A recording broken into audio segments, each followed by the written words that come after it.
Menon యువరాజ్‌కి phone చేసి, "నేను retired judge రమాకాంత్‌ని చంపుతున్నప్పుడు మీ అక్క కౌశికి వీడియో తీసింది. ఆ వీడియో నాకిచ్చేయండి. లేదంటే నీ ఫ్యామిలీలో ఎవరు ఒక్కరిని కూడా బ్రతకనివ్వను. చంపేస్తాను.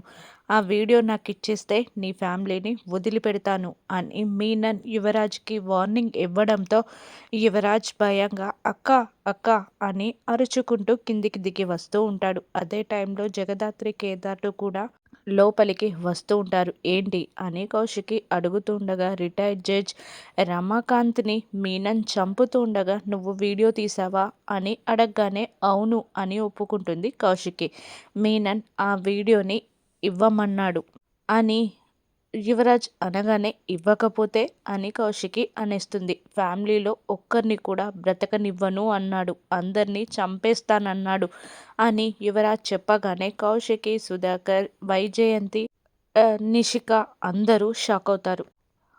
కౌశికి ఏం సమాధానం చెప్తుందా అని జగదాత్రి, కేదార్లు ఆతృతగా చూస్తుండగా "ఇవ్వను యువరాజ్. రేపు సీఎంతో జరిగే ఇంటర్వ్యూలో ఆ వీడియోని ప్లే చేస్తాను.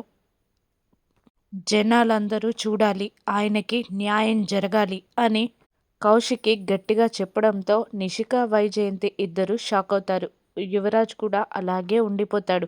ఇక జగదాత్రి కేదార్తో ఇలా అంటూ ఉంటుంది. రేపు ఇంటర్వ్యూకి వదిన వెళ్ళే వరకు వదినని, ఆ వీడియోని మీనన్ నుండి మనం జాగ్రత్తగా కాపాడాలి అంటూ ఉంటుంది కౌశికి. ఈసారైనా జగదాత్రి, కేదార్లు కరెక్ట్‌గా కౌశికిని, వీడియోని కాపాడగలరా? లేదంటే మళ్ళీ మీనన్ గెలుస్తాడా?